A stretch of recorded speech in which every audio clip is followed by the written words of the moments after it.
I was 8 weeks pregnant when my mother-in-law started showing up unannounced every other day. Then, one evening, she poisoned my dinner with a powder she bought from someone on Facebook, thinking it would help my pregnancy. Instead, it landed me in the hospital, terrified for both my baby and myself. Right now, I'm sitting in my bedroom, wide awake at 2 a.m. My mind is racing, and I can't sleep. I need to get this out. I need to tell someone. My name is Emma. I'm 28 years old, and I've been married to Daniel for almost 3 years. Our lives seemed perfect, until that moment. We've been together for 6 years, living in a small house we bought together in Portland. Everything was going well, or so I thought. The excitement of finding out I was pregnant should have been the happiest moment of our lives. Daniel was thrilled, and I felt a sense of joy I couldn't put into words. But something shifted. Suddenly, Patricia, my mother-in-law, became obsessed. It wasn't just the usual phone calls or occasional visits anymore. She started showing up almost every day, sitting in my kitchen, giving unsolicited advice, taking over my space. At first, I thought it was just excitement. But then, the visits became invasive. The advice started feeling more like commands. The real shock came when she fed me something that made me violently ill. I didn't know then, but I would soon realize that my mother-in-law had crossed a line, one that could have cost me my baby. She'd taken a Facebook scammer's advice over the medical guidance from my own doctor, and I was left wondering if I could ever trust her again. I'm Emma. I'm a 28-year-old graphic designer who works mostly from home. My job gives me a flexible schedule, which I've always loved. I've been with Daniel for 6 years. We met at a coffee shop in Portland during a freelance project I was working on for a local business. He was kind, intelligent, and easy to talk to. We immediately clicked. Our relationship grew naturally over the years, and before long, we moved in together, then bought a house and got married. For the first few years, everything was wonderful. We had our ups and downs like any couple, but we always worked through them. We were both career-driven, but balanced each other well. Daniel worked in software development, which meant his hours could be demanding, but I understood. He was driven and passionate about his work, and I respected that. In return, he respected my need for creativity, even if my work didn't always have the structure of his corporate world. The relationship with Daniel's family was also good, at least in the beginning. Patricia, his mother, had always been polite and distant. She was a widow, having lost her husband, Daniel's father, when Daniel was in college. She never remarried and lived alone in the house where Daniel grew up, just 20 minutes away. When we first started dating, Patricia would come over occasionally for holidays, birthdays, and family dinners. I liked her well enough. She was reserved, but that was just her way. I thought she had a sense of kindness and a bit of quiet strength. But things started changing when we told her we were expecting our first child. Daniel and I had been trying for several months, and when the test came back positive, we were both thrilled. We told Patricia at dinner at her house, expecting a happy, excited response. She cried, hugged us both, and kept saying how happy she was to finally be a grandmother. It was a beautiful moment, and I believed it. But just a few days later, Patricia began to show up at our house uninvited. First, it was once a week, then every few days. At first, I didn't mind. She was just excited, right? Maybe she wanted to feel involved. But then, she started giving me unsolicited advice about everything, from my diet to how I should sleep, and even what household items I could use. I tried to brush it off, but the visits were becoming more frequent, and her opinions more overwhelming. I didn't want to upset Daniel, so I kept quiet, but soon her interference was becoming harder to ignore. It wasn't long before I realized that Patricia wasn't just excited about becoming a grandmother. She was taking over every part of my pregnancy. And while I loved her son, I started to feel like I was losing control of my own life. Daniel began to notice it too. It started with small things, Patricia showing up at the worst times, like when I was in the middle of working or when we were trying to have a quiet evening at home. She would sit in the living room, chatting away as if this were her house. Daniel's mother had always been a part of our lives, but this was different. The excitement she showed at first had turned into an overwhelming presence in our daily routines. It was no longer just a visit every couple of weeks. It was every other day, sometimes more. The advice started piling up. At first, I thought it was harmless, just a mother's way of caring. But when she started questioning everything I was doing, I began to feel stifled. She insisted on bringing over old baby clothes from when Daniel was a baby, telling me how I should be raising the baby. When I said I wanted to make my own decisions and trust my doctor, she became silent for a few days. Then she came back again, bringing with her a list of things I supposedly needed to avoid during pregnancy. Some of them were ridiculous, like not drinking pasteurized milk or avoiding looking at a full moon because it could harm the baby. The worst part was when she started bringing her advice to the table while I was preparing meals. She'd hover in the kitchen, telling me how to cut vegetables, or worse, telling me that I shouldn't use the microwave because the radiation could harm the baby. It wasn't long before Daniel suggested we talk to her. We needed to set boundaries. We invited Patricia over one Saturday afternoon. It was supposed to be a casual lunch, but Daniel was serious. He told her that we appreciated her excitement about the baby, but we needed her to understand that we had our own way of doing things. We were going to follow medical advice, not old wives' tales or superstitions. We asked her to respect our choices as parents. Patricia's response was not what we expected. She didn't argue, didn't get upset. She just went silent, finished her lunch, and left without saying much. I thought it was a victory. Maybe she'd finally backed off. But in reality, things were only going to get worse. It wasn't long after that conversation that things took an unexpected turn. Patricia didn't visit for 5 days after we had set our boundaries, and for a brief moment, I felt a sense of relief. But that relief was short-lived. She came back on a Thursday evening. At first, I didn't think anything was out of the ordinary. Patricia came over with a container of soup she claimed she made just for me.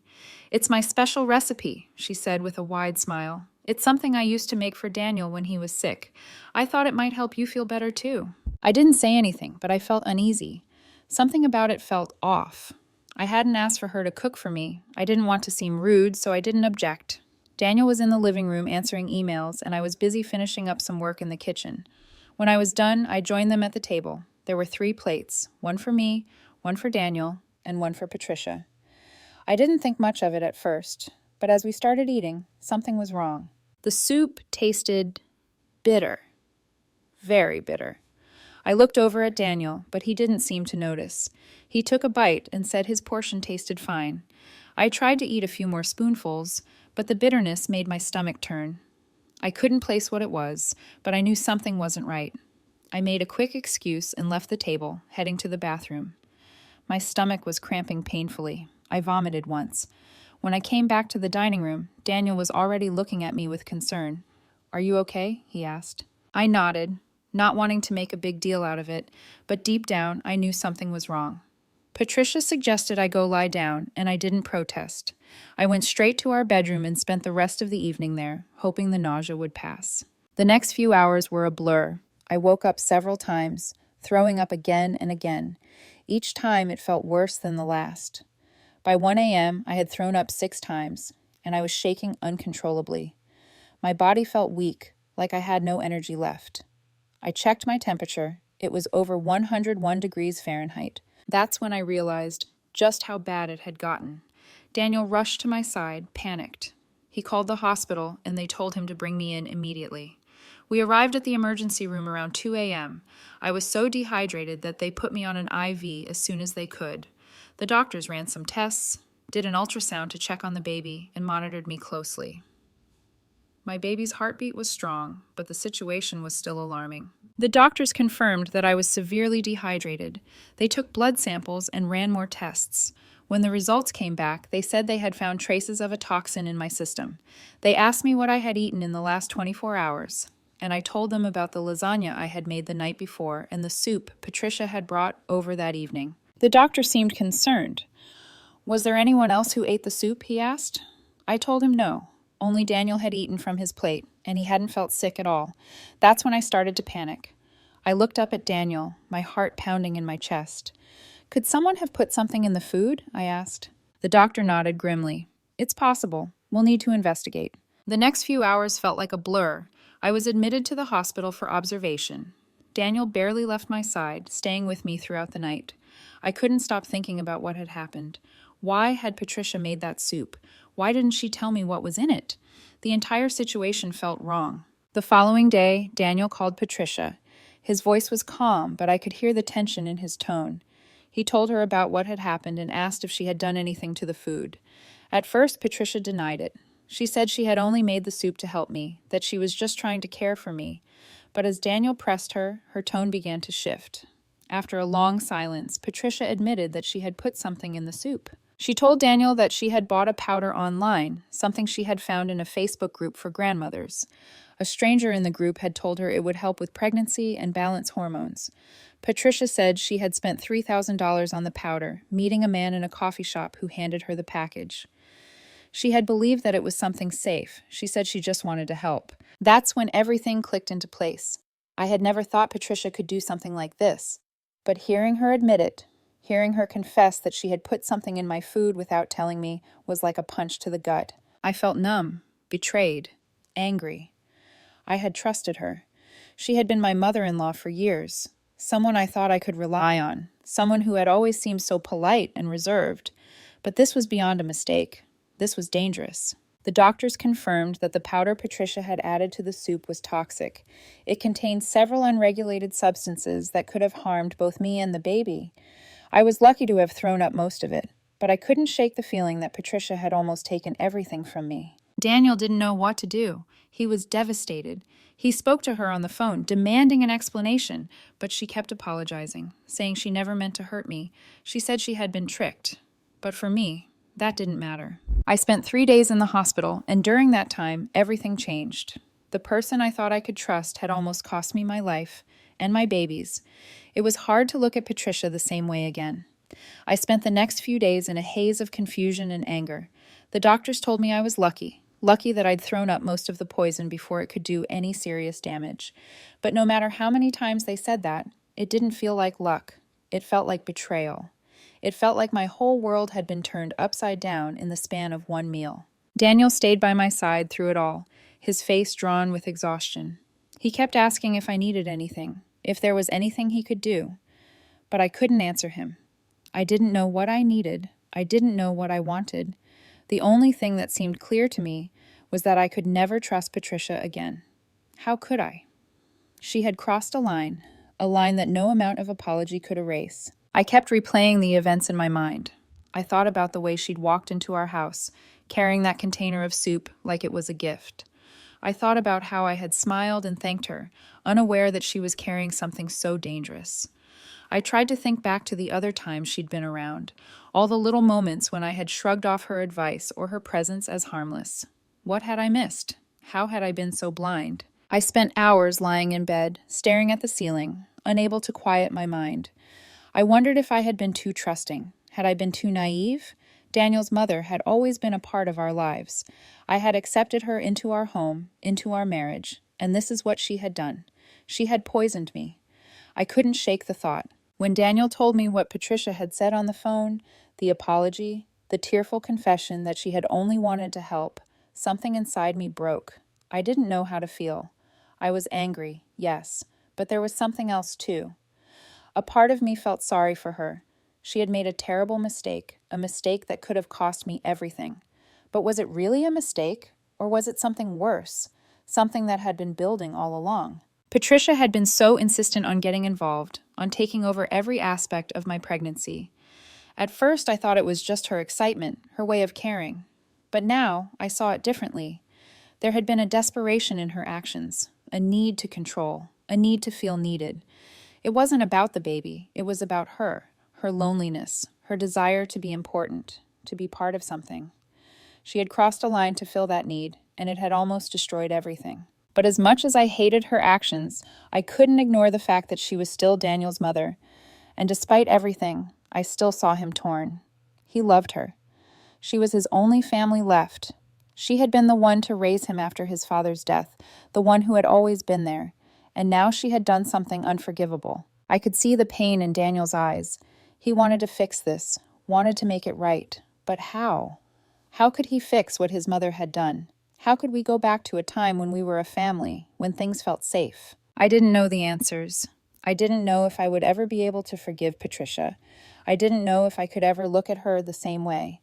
But I also knew that if I let this rage consume me, it would destroy everything. It would destroy my relationship with Daniel. It would destroy my ability to trust anyone again. I had to make a choice. I could either hold on to the anger, to the betrayal, and let it ruin my life, or I could let go. Not forget, but let go. I wasn't sure if I was ready to forgive Patricia, but I knew that I couldn't carry this weight forever. For the first time in days, I looked at Daniel and saw his pain reflected in my own. I didn't want to make him choose between me and his mother. That wasn't fair. But I also knew that I couldn't pretend like everything was okay. I told him I needed time. Time to process. Time to figure out what I really wanted. I didn't want him to feel like he had to choose, but I couldn't let Patricia back into our lives until I was ready. I couldn't risk my peace, my safety, for someone who had so carelessly endangered everything I held dear. Daniel agreed. He said he would give me all the time I needed. He said that no matter what happened, he would always put me first. I believed him. I knew he meant it. But that didn't make it easier. Every day felt like a struggle, a tug of war between my heart and my head. Part of me wanted to cut ties with Patricia completely, to never see her again. But another part of me knew that forgiveness wasn't just about her. It was about me. It was about healing, about moving on. I wasn't ready to make any decisions yet. I wasn't ready to forgive her, but I knew that I had to make a choice, soon, because if I didn't, I would let the anger consume me, and that would only hurt us all. The days after I was released from the hospital were a blur of recovery and quiet tension. I couldn't stop replaying the events in my mind. Patricia's visit, the soup, the hospitalization. Each moment felt heavier than the last, as if the weight of it all was pressing down on me. My pregnancy, which should have been a joyful time, had turned into a series of uncomfortable reminders that I couldn't escape. I had to be cautious with my health, my emotions, and my trust. But more than anything, I had to figure out what to do with Patricia. Daniel tried to be understanding. He knew I was struggling, and he was patient, waiting for me to decide what I needed. But I could see the frustration in his eyes. He missed his mother. She was still his mom, the woman who had raised him, the one who had been there for him his entire life. And no matter what she had done, he wanted her back in our lives. But I wasn't sure I could let her back in. For weeks, the tension simmered beneath the surface. Patricia didn't come by, at least not unannounced, but her presence lingered. I couldn't help but feel that her apology wasn't enough, that there was something more that she was hiding. She kept emailing Daniel, but I couldn't bring myself to read them. I was afraid of what I would find. More guilt trips, more pleas for forgiveness. I didn't want to hear it. Then, one afternoon, things took a turn for the worse. Daniel came home from work with a new expression on his face. He was clearly troubled, and when I asked him what was wrong, he told me he had spoken to Patricia again. This time, she had broken down completely. "She's devastated," Daniel said, his voice strained. "She says she doesn't know what to do. She's been so lonely since I told her to stay away. She's scared she's going to lose us both." I stared at him, feeling the knot tighten in my stomach. So now she's playing the victim? I couldn't help the bitterness that seeped into my words. "I don't think that's it," Daniel said, shaking his head. "But she's asking for another chance. She's begging me to give her a way back in. She says she's learned her lesson and that she wants to prove she can be a part of our lives again." I clenched my fists, trying to keep my emotions in check. The last thing I wanted was to make Daniel feel like he had to choose. But at the same time, the idea of letting Patricia back in, letting her be around me and the baby again, filled me with dread. "You need to be careful," I said quietly. "I don't know if I can trust her.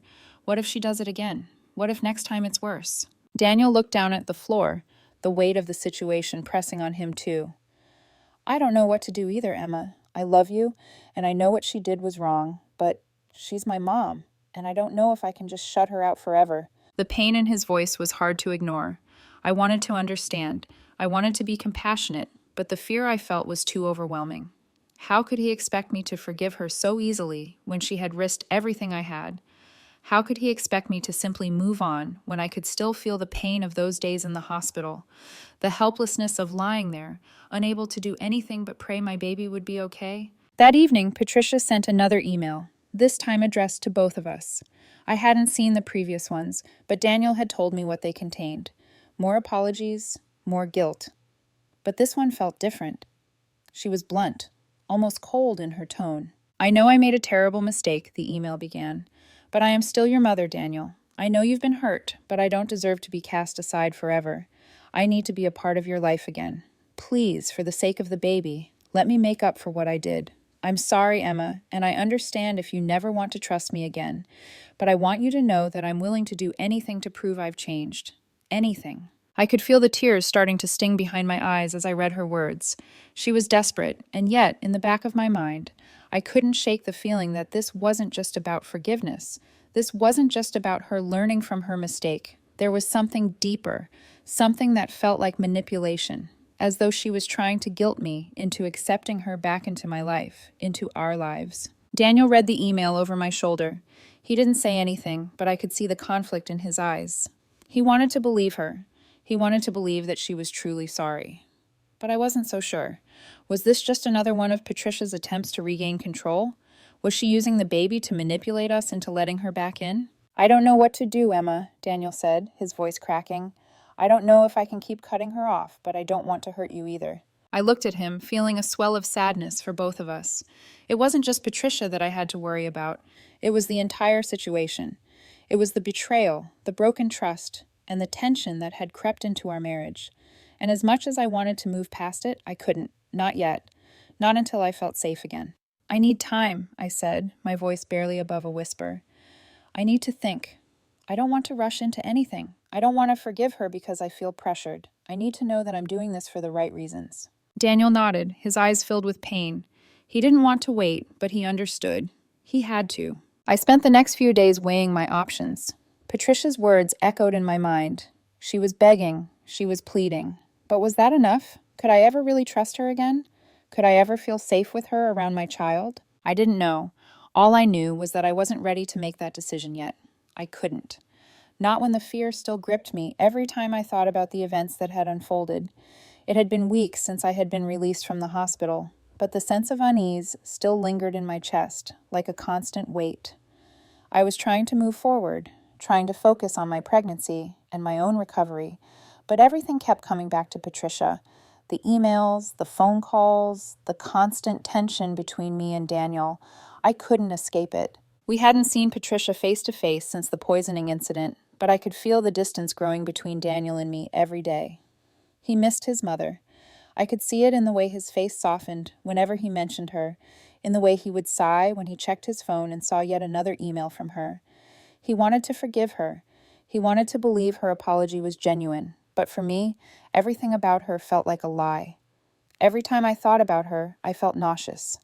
I felt betrayed, as though the woman I had trusted had turned into someone I couldn't even recognize. It was the evening after the last email when I reached my breaking point. I had been sitting in our living room, watching the rain streak down the windows, trying to distract myself with a book.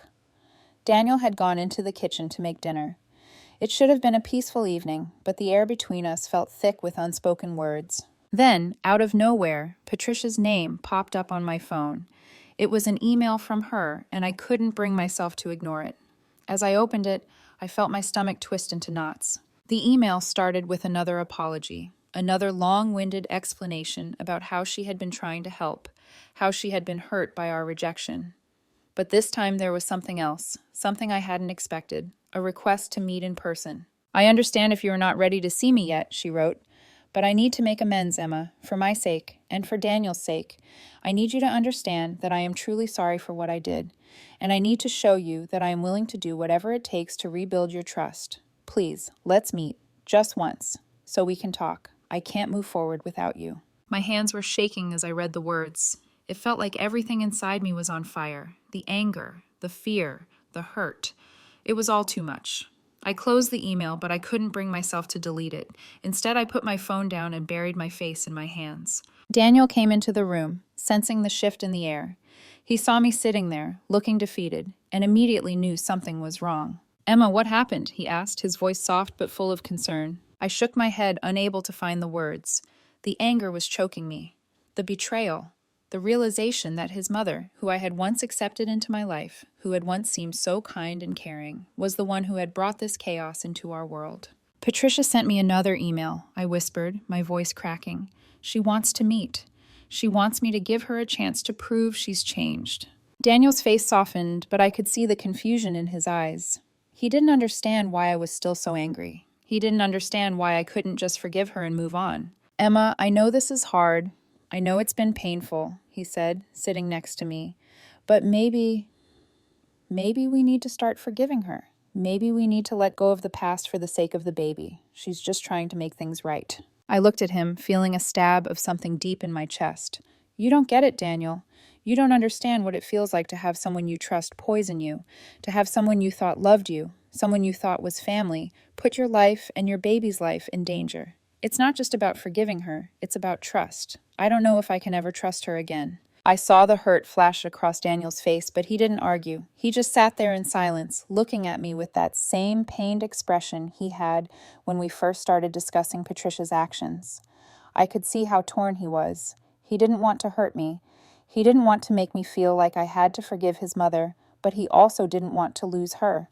He wanted to believe that things could go back to normal, that they could somehow fix everything. But I knew that wasn't possible. Nothing could ever go back to normal. The woman who had risked my health and my baby's health had forever changed the way I saw her. I didn't know how I could move forward. I didn't know if I could ever let her back into my life, let alone forgive her. And that was when the tears started to fall.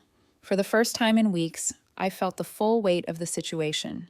I wasn't just angry anymore. I was exhausted. Exhausted from trying to hold everything together. Exhausted from pretending that I could forgive her for the sake of Daniel. Exhausted from pretending that everything was fine when it wasn't. I don't know if I can do this, Daniel, I said, my voice breaking. I don't know if I can move forward with her in our lives. I don't know if I can ever trust her again. Daniel didn't say anything for a long time. He just wrapped his arms around me, holding me tightly, and I let myself cry. I cried for the betrayal, for the fear that had haunted me every day since I got sick. I cried for the woman who had once been a part of my life, but who now felt like a stranger. I didn't know what the future would hold. I didn't know if I could ever truly forgive Patricia. But at that moment, I felt a deep, overwhelming sense of loss. Not just for the relationship with Patricia, but for everything that had been shattered in the process. I had no idea where to go from here. All I knew was that I couldn't keep pretending that everything was okay. I couldn't keep carrying the weight of this alone. The days following that emotional breakdown felt like a blur. I stayed in bed more than I should have, too exhausted to face the world, too consumed by my thoughts to find any sense of peace. My heart was torn between the need to protect my growing baby and the intense desire to never let Patricia near us again. The more I thought about it, the more I realized I had been consumed by fear and anger.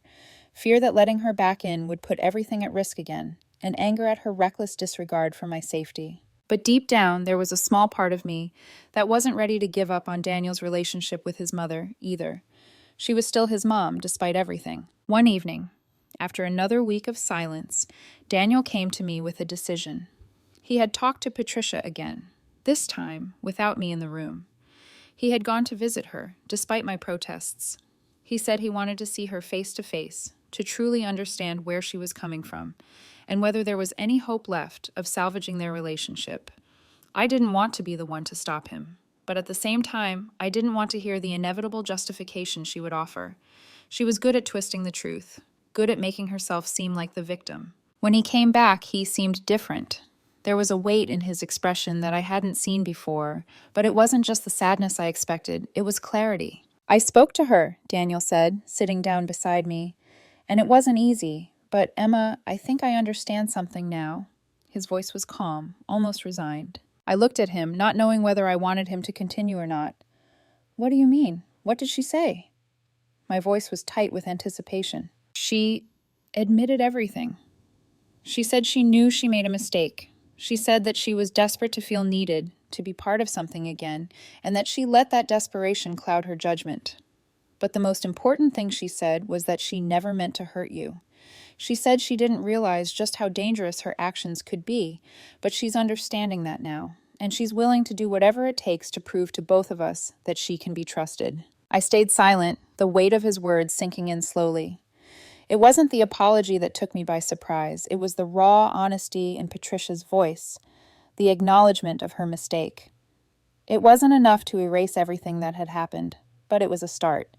She hadn't just apologized this time. She had understood. She had looked at the pain she caused and accepted it. That wasn't something I had expected. Daniel, I swallowed hard, not knowing how to put my feelings into words. I can't just forget what happened. I can't pretend that everything's fine, but hearing that she knows what she did and how it hurt, I can't ignore that. I still don't know if I can forgive her, but I think we need to give her a chance to prove that she's truly sorry. Daniel reached out, gently squeezing my hand. I'm not asking you to forgive her right now. I know it's going to take time. I just want you to see that she's trying. I need you to trust me on this. I nodded, still feeling conflicted, but something had shifted within me. The anger that had been festering inside me, clouding my judgment, had started to fade. The realization hit me hard. Forgiveness wasn't about forgetting. It wasn't about erasing the pain or pretending nothing had happened.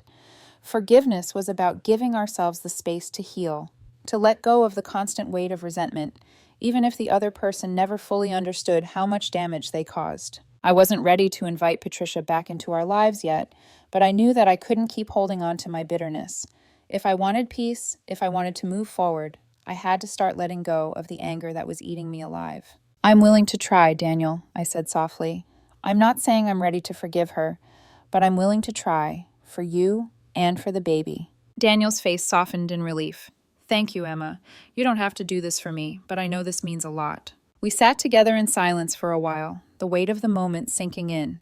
It wasn't a perfect resolution. There were no guarantees that everything would be okay, no promises that Patricia's actions wouldn't haunt us forever. But I realized that forgiveness was a journey, not a destination. We weren't there yet, but we were on our way. I made a decision that night. I would give Patricia one more chance, on my terms. She would prove her sincerity through her actions, not just her words. I would allow her to earn my trust back, slowly, carefully. And if, along the way, I felt that her presence was still a threat to my family, I would act accordingly. I didn't know what the future held, but I knew one thing. I couldn't keep living in fear. Fear of betrayal, fear of the unknown, fear of letting go. I had to make peace with the past in order to move forward into the future. It wasn't an immediate shift. There was no magic moment where everything suddenly felt right again. It took time, and the process was slow, like piecing together a broken glass sculpture, where each shard had to be carefully examined and set in its place. The idea of welcoming Patricia back into our lives didn't come easily. I still found myself flinching when I thought about the past, when I thought about what she had done, what could have happened to me, to my baby. Daniel continued visiting her, and I didn't protest. In the beginning, the visits were awkward. Patricia, once so eager to take over every moment of my pregnancy, now seemed almost hesitant, like she was waiting for permission to speak. She never pushed me to see her, never insisted on anything more than the simple, regular check-ins. But the tension still remained. It was subtle, almost unspoken, but it was there. When Patricia came over, I could sense the way she walked on eggshells, how she waited for me to say something, for me to offer her forgiveness. I knew she wasn't doing it out of malice. She was just desperate to fix everything, but I wasn't ready to let her back into my life entirely. The most difficult part was the balance between being open to healing and not losing my sense of control. I wanted to believe that people could change, that Patricia's remorse was genuine, but every time I looked at her, I saw the woman who had almost taken my baby away. That image haunted me. It wasn't enough to forgive with a simple apology or some gestures. She would have to prove it, over time, and that's exactly what I told her. Daniel and I had another heart-to-heart one evening. We had been quietly discussing how things had been between us, how Patricia was adjusting to the new boundaries I had set. Daniel could see that I was still hesitant. He wanted to move forward, but he didn't want to pressure me. I know you're still hurting, he said softly, holding my hand. But I need you to know that she's really trying. She's not asking for everything to be fixed right away, but she wants to be part of our lives again, Emma. She misses us. I met his gaze. I know, Daniel, but I can't just ignore what happened. She's trying, but it's not just about her. It's about me feeling safe again. It's about rebuilding trust. I understand that, he said. I don't expect things to go back to normal overnight, but I think we're making progress, and I think we're both learning in our own ways how to move forward. I nodded. He was right, but moving forward didn't mean that I would forgive and forget. It meant accepting that I couldn't change the past. It meant accepting that sometimes people make mistakes, but they also need to take responsibility for those mistakes. And if I ever wanted to feel whole again, I had to allow myself to heal. I had to let go of the anger that had been consuming me. Patricia continued to send her emails. She never stopped apologizing, but the tone had changed. They weren't filled with guilt or excuses anymore. She didn't ask for forgiveness. Instead, she simply asked for patience. One day, after several weeks of seeing her only for short visits, I decided to send her a message. A simple one, but one that would define the next step in this difficult journey. I'm not ready to forgive you yet, but I am willing to let you try to earn my trust again, slowly. If you can respect the boundaries I set and prove that you understand what you did, maybe, in time, I can let you back into our lives. But please understand, this isn't about forgetting, it's about rebuilding. I sent it, my fingers trembling as I pressed send. The uncertainty that followed was suffocating. But when Patricia replied, there was a shift. Her response was brief but heartfelt. I understand. I will prove to you that I'm sincere, and I'll do it on your terms. I'll wait, for as long as it takes. There was no grand gesture, no flood of promises, but that message, simple and to the point, made something inside me soften. For the first time in weeks, I felt like I could breathe again. It wasn't about Patricia's forgiveness, it was about mine. It was about me finding the strength to let go of my anger, to let go of the fear that she would hurt me again. It was about me finding peace for myself, whether or not she ever truly changed. It's been months since that moment. My baby is healthy, and I am too. But the emotional scars from everything that happened still linger. I've learned over time that healing doesn't always happen in a straight line. There are still moments where the fear creeps in, moments where I question whether I can ever truly trust again.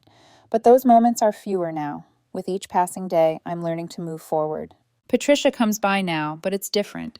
She's respectful of my space, mindful of the boundaries I've set. She never comes uninvited. She never oversteps. She helps with small things, like folding baby clothes when she visits, but she never pushes her advice. And when she does offer it, she does so with caution, understanding that I am the one making the decisions for my child, not her. Daniel and I have come to a place where we've found a new rhythm. There's a lot of healing to do, but it's happening. He's learned how to communicate better, especially when something is bothering him. He understands my need for physical affection and is more vocal about when he needs space, which has made our relationship stronger. We've learned to compromise in ways we never thought we would, and through it all, we've found a new level of respect for each other. As for Patricia, I still don't know where our relationship will go long term. I don't know if I'll ever fully trust her again. But I do know that the past doesn't have to define our future. Forgiveness, I've learned, isn't always about forgetting. It's about making peace with the past so that you can heal. The lesson I've learned through all of this is that trust is fragile. It takes years to build, but it can be broken in an instant. And once it's broken, it's not easy to rebuild. But it's possible with time, patience, and understanding. Patricia made a terrible mistake, but she owned it. She didn't try to hide from it, didn't try to justify her actions. She apologized, and she gave me the space to decide if I could ever trust her again. And that, in its own way, was a step toward healing. As for Daniel and me, we're stronger than before. We've learned that love isn't just about the good moments. It's about how you handle the bad ones, how you navigate the messiness and the imperfections. Life isn't perfect, and neither are we, but we're learning to love each other through all of it. I don't know what the future holds, but I do know this. I will always protect my family. I will always stand up for what's best for my child, and I will never let the mistakes of the past hold me back from creating the life I want. I'm still healing, but I'm no longer living in fear, and for now, that's enough.